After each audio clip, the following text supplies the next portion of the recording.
ஒருவேளை சரியா குத்தலையோ?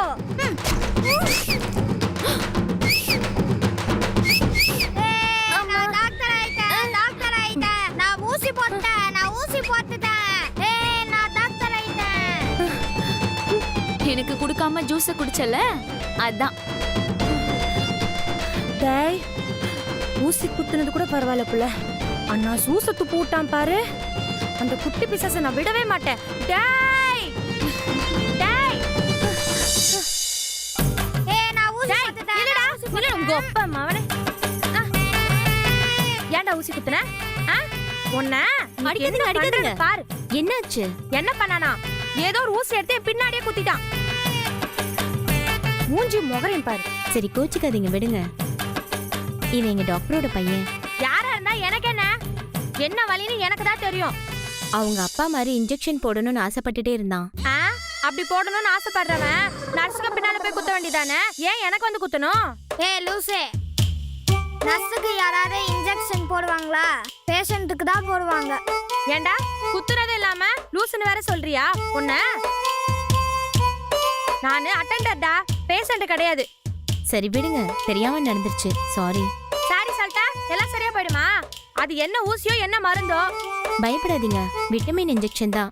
சைடு எஃபெக்ட்ஸ்லாம் எதுவும் அது ஆகாது. எப்படி நீ சொல்ல முடியும்? மாறி, பூங்குடிய பாத்துக்கிறதுக்கு ஜீவா நீ இருக்கேன்னு சொல்றான். நீ கதை அடிச்சிட்டு இருக்க. கதை அடிக்கிறனா?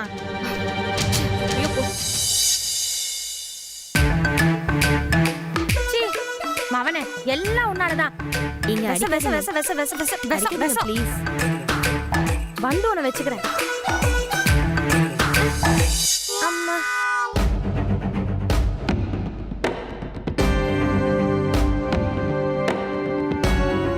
ஐயோ பூங்குடி, என்னாச்சு? உனக்கு ஆக்சிடென்ட் ஆச்சுன்னு ஜீவா சொன்னதும் நான் அப்படியே ஸ்டன் ஆயிட்டேன்.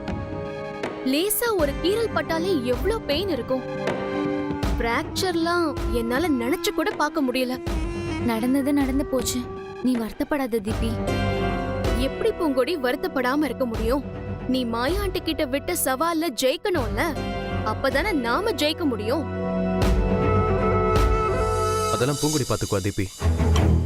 பூங்கொடி ஏகப்பட்ட ப்ராப்ளம ஃபேஸ் பண்ணவதான். பட் இப்போ பெட்ல படுத்துட்டு இருக்கிற மாதிரி ஆயிடுச்சே, அதுதான் எனக்கு ரொம்ப கவலையா இருக்கு ஜீவா. இதுவும் கடந்து போகுன்ற மாதிரி இந்த ப்ராப்ளத்தையும் பூங்குடி கடந்து ஜெயிச்சு வருவா. என்ன சார் நீங்க? அப்போ உன்னால எப்படி வேலைக்கு போக முடியும்னு கேட்டீங்க.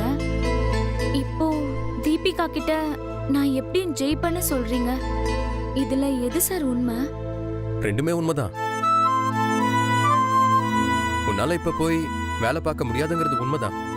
உனக்கு பதிலா அந்த ஒர்க்கை நான் பார்க்க போறதுனால நீ ஜெயிக்க போறது நிஜம்.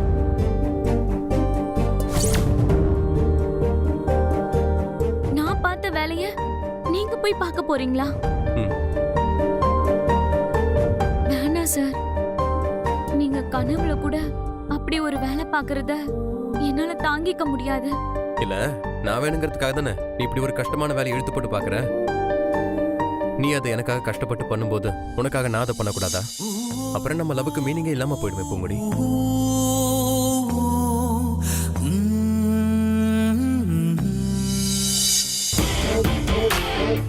கரெக்ட் தான் ஜீவா, ஒருத்தருக்கு ஒருத்தர் இப்படிதான் இருக்கணும்.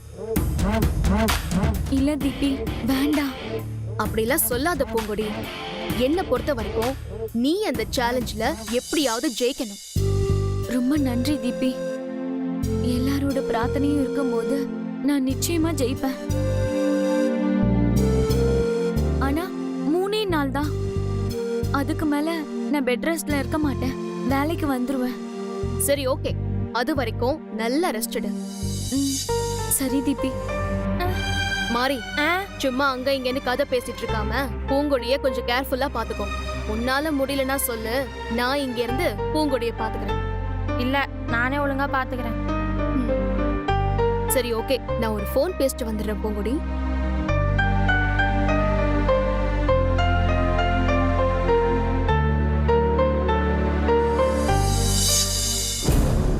நான் அவ்ளோ பண்ணியும் நீ ஜெயிப்பேன்னு வந்து நிக்கிறியாடி? உனக்கெல்லாம் காலை உடைச்சதை மட்டும் பத்தாது, கையை மூஞ்சி முகர எல்லாத்தையும் உடைச்சிருக்கணும். உன்னை ஜெயிக்க விட மாட்டேன். உனக்கே தெரியாம உன்னை புடிச்சு பொதக்குழியில இறக்கி விடுறேன் பாரு. Hello nurse. என்ன மேடம்?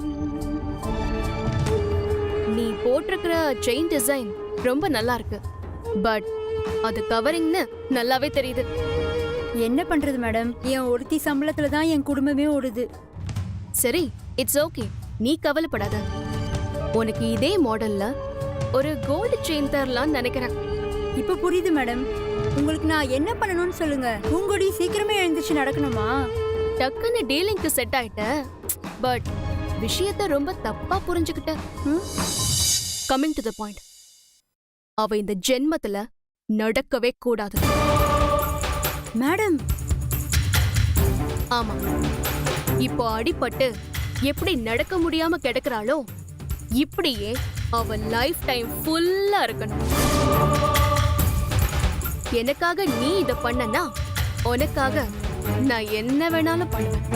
இது வரைக்கும் எல்லாரும் சீக்கிரம் சரியாகணும்னு தான் வழி கேட்பாங்க. நீங்க என்னடானா? இங்க பாரு, நீ மாட்டேன்னு சொன்னாலும் நான் இத வேற ஒருத்தரை வச்சு பண்ணதான் போறேன். இது உனக்கு கிடைச்சிருக்கிற நல்ல ஆஃபர். வேணுமா வேணாமான்னு நீ தான் சூஸ் பண்ணணும். இதுல எனக்கு எதுவும் பிரச்சனை ஆகாதே. ஹே, அதெல்லாம் ஆவாது. ஏன்னா உனக்கு பிரச்சனை வந்தா அது எனக்கும் பிரச்சனை தான்.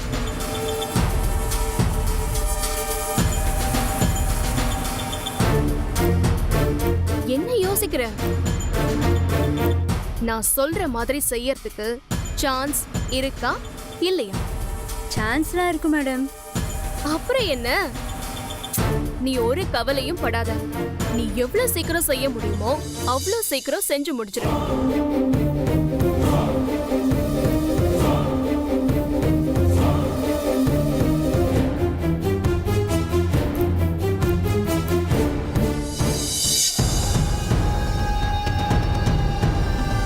இந்தா அட்வான்ஸ்.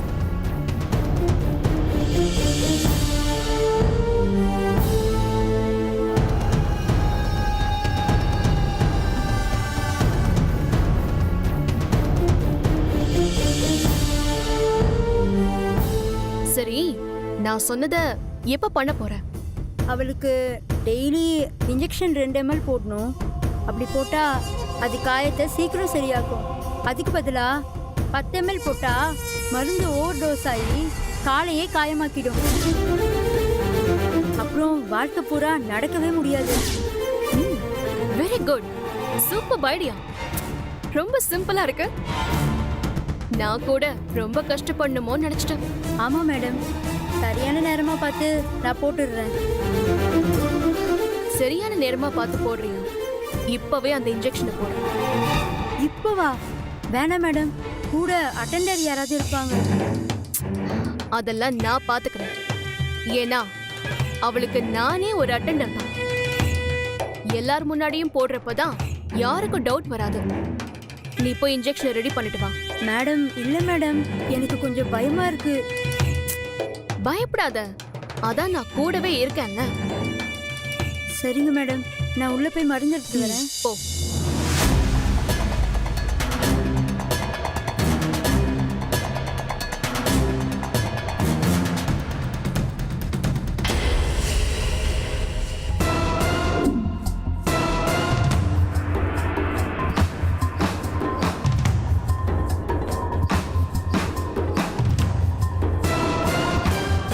முதல்ல இவங்களை வெளியே அனுப்பணும்.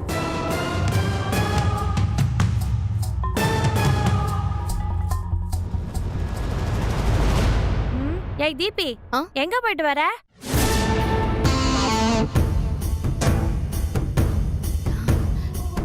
இல்ல, நான் சும்மா அப்படியே ஒரு ரவுண்டு போயிட்டு வந்த மாதிரி. கேன்டீன்ல சூடா வடை போடுறாங்களாம். நல்லா இருக்குன்னு பக்கத்து பெட்ல இருக்கிறவங்க எல்லாம் பேசிட்டு இருந்தாங்க. என்னது வடையா? கேட்ட உடனே சாப்பிடணும் போல இருக்கு.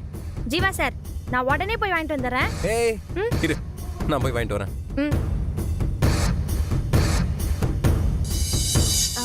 மாதிரி சொல்லவே மறந்துட்டேன். 5 டிஃபரெண்ட் டைப்ஸ் ஆஃப் சட்னிஸ் வச்சிருக்காங்களாம். அங்க போனாதான் உனக்கு பிடிச்ச சட்னி எல்லாம் சாப்பிடலாம். போலாம் தீபி. ஆனா பூவை பாத்துக்கணும்ல. ஏய், பூங்கொடிய நான் பாத்துக்க மாட்டேனா? நீ போயிட்டு வா. அப்ப நான் போயிட்டு வந்துடுறேன். பூவே நான் போயிட்டு வந்துடுறேன்ல. ஏய், டாட்டா.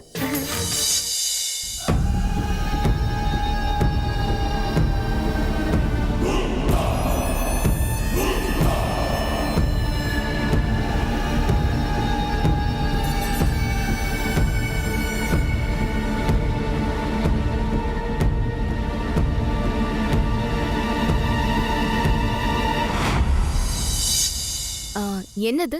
ஒரு இன்ஜெக்ஷன் போடணும். ஐயோ நர்ஸ், இந்த இன்ஜெக்ஷன் மட்டும் எனக்கு வேண்டாம். இத பார்த்தாலே எனக்கு ரொம்ப பயமா இருக்கு. ஹே, என்ன பூங்கொடி இன்ஜெக்ஷனுக்கு போய் பயப்படுற? இன்ஜெக்ஷன் போட்டாதான் கால் சீக்கிரமா சரியாகும். கால் சீக்கிரமா சரியானதானே நீ மாயாவதி ஆட்டுக்கிட்ட போட்ட சவால்ல ஜெயிக்க முடியும். என்னாச்சு? இதுக்கு முன்னாடி நீ இன்ஜெக்ஷன்லாம் போட்டதே இல்லையா? போட்டிருக்கேன். ஆனா அப்பெல்லாம் ஜீவா சார் கண்ணை பார்த்துக்கிட்டே இருப்பேனா, ஊசி போட்டதே தெரியாது. அவர் வந்த உடனே போட்டுக்கிட்டுமா? அவனை பார்த்தாதான் இன்ஜெக்ஷன் கூட போடுவியா? இருடி, பணத்தை கொடுக்க விடாம பண்ணி ஜீவா லைஃப்ல இருந்து உன்னை மொத்தமா துரத்தி அவன் முகத்தையே பார்க்க விடாம பண்றேன். எல்லாத்துக்கும் ஜீவாவே எதிர்பார்க்காத பூங்கொடி. இப்போ ஜீவா உன் கூட இல்லைன்னா என்ன? ஜீவாவை மனசுல நினைச்சுக்கோ. அவங்க பாட்டுக்கு இன்ஜெக்ஷன் போட்டுட்டு போட்டோம். மத்த பேஷண்ட்ஸ் எல்லாம் கூட பார்க்கணும்ல. சரி.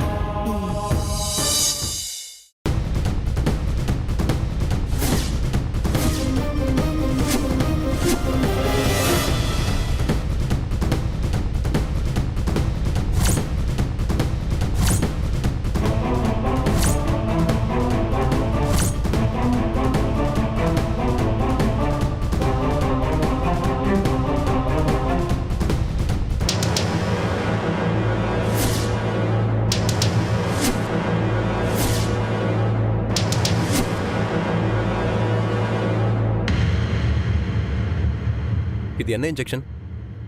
டாக்டர் போட சொன்னதுதான் சார். ஏன் ஜீவா, என்னாச்சு? ஏன் அப்படி கேக்குற?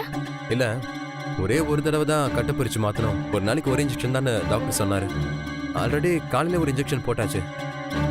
என்னது, காலையிலேயே போட்டாச்சா? ஏமா, ஒரு இன்ஜெக்ஷனை எத்தனை தடவை போடுவீங்க? பேஷண்ட்டுக்கு ஏதாவது ஒண்ணு ஆச்சுன்னா என்ன பண்ணுவீங்க? இவ்ளோ கேர்லெஸ்ஸாவா வர்க் பண்ணிட்டு இருப்பீங்க?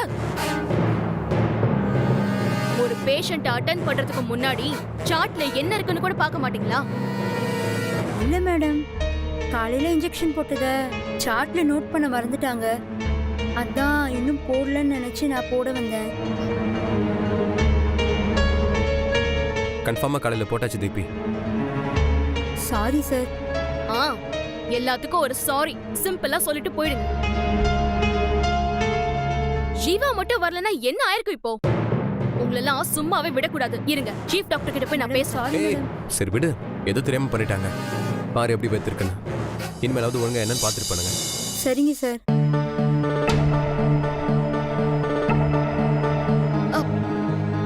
ஏய், என்ன ஜீவா இப்படி பண்ணிட்ட? இந்த மாதிரிலாம் நம்ம கேர்லெஸ்ஸா விடவே கூடாது. இரு, நான் போய் என்னன்னு பார்த்துட்டு வந்துடுறேன். இரு, சொன்ன கேளு தீபி.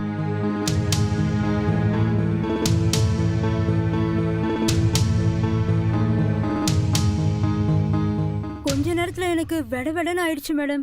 மாட்டிக்கு போறணும்னு பயந்துட்டேன். அதெல்லாம் ஒண்ணு மாட்ட மாட்டேன். வேணாம் மேடம். ஏய், எந்த எக்ஸ்கியூஸும் எனக்கு சொல்லிட்டு இருக்காத. இன்னும் 2 நாள் அவ இங்கதான் இருப்பா. ஜீவா எல்லா டைமும் ஒண்ணு அவ கூடவே இருக்க மாட்டான். அப்போ அந்த இன்ஜெக்ஷனை போட்டுரு. சரிங்க மேடம்.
இந்தாங்க சார். Okay, thank you.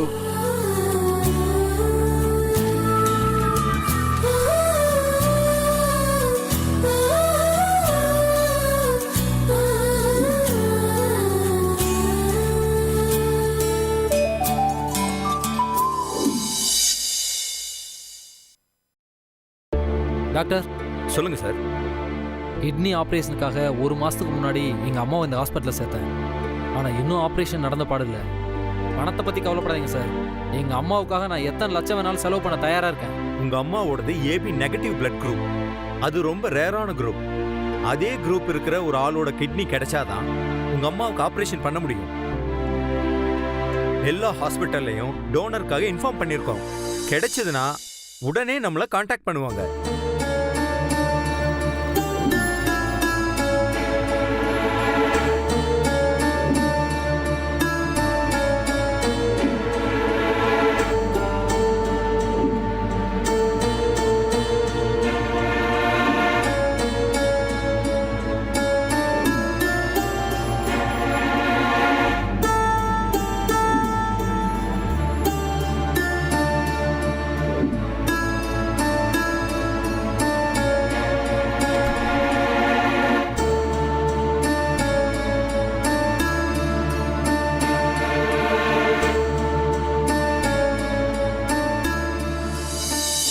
என்ன பூங்குடி, பெயின்லாம் குறைஞ்சிருச்சா? காலில் சக்கரை கட்டின மாதிரி ஓடிட்டே இருந்தேன். இப்போ ஒரே இடத்துல தனியா இருக்கணும்னா போர் அடிக்குதா? சேச்சே, அப்படிலாம் எனக்கு எதுவும் இல்லை சார். இப்படி தனியா இருக்கும்போது தான் நம்ம வாழ்க்கையை எப்படி வாழணுங்கிறத பத்தி யோசிக்க முடியுது. தனிமையை நாமளே விரும்பி எடுத்துக்கிட்டா அது ரொம்ப சுகமா இருக்கும் பூங்குடி. ஆமா, மாறி இன்னும் வரலையா? எதுக்கு சார் என்னால அவளோட படிப்பை கெடுத்துக்கிட்டு? இங்க இருக்க நர்ஸ் எல்லாருமே என்ன நல்லா பாத்துக்கிறாங்க. அதான் நான் அவளை காலேஜுக்கு போக சொல்லிட்டேன். ம், சரி. இப்போ உனக்கு ஏதாவது வேணுமா? எதுவும் வேணாம் சார். எதுக்கு தேவையில்லாம எல்லா வேலையும் நீங்களே பார்த்து கஷ்டப்படுறீங்க? கொஞ்ச நேரம் என் கூட உட்கார்ந்துருங்க, அதுவே போதும். பூங்குடி, உன்னை பாத்துக்கிறதுல எனக்கு சந்தோஷம்தான். ஆமா, நீ தான் ரொம்ப ஃபீல் பண்ணிட்டு இருக்க போல. அப்படிலாம் ஒன்றும் இல்லை சார். இன்னைக்கு இன்கம் போச்சுன்னு ஃபீல் பண்றேன். அதுக்கெல்லாம் வரி பண்ணாத. இங்க பார், டடாங், இன்னையோட கலெக்ஷன்.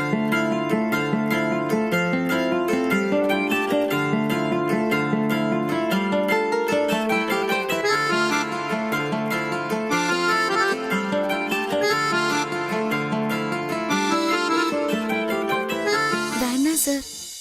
ஏன் பூங்குடி வேணாங்கிற? இது கஷ்டப்பட்டு வேர்வை சிந்தி நீங்க சம்பாதிச்ச பணம் சார். ஆமா, நான் சம்பாதிச்சதுதான். பட் அதை உன் வேலையில் தானே சம்பாதிச்சேன். இப்போ ஒரு ப்ரொஃபஸர் காலேஜுக்கு வரல, அவருக்கு பதிலாக நான் போய் கிளாஸ் எடுக்கிறேன்னு வச்சுக்கோ. அப்போ அதுக்காக அவர் சம்பளத்தை என்கிட்ட கொடுத்துருவாங்களா? அது மாதிரி தான் இந்த பணமும். இது உனக்கு தான் சொந்தம் சார். அது வேற, இது வேற. இப்போ ஒரு சித்தாள் இருக்காங்கன்னு வச்சுக்கோங்க. ஒரு நாள் அவங்களுக்கு பதிலா நான் வேலைக்கு போறேன்.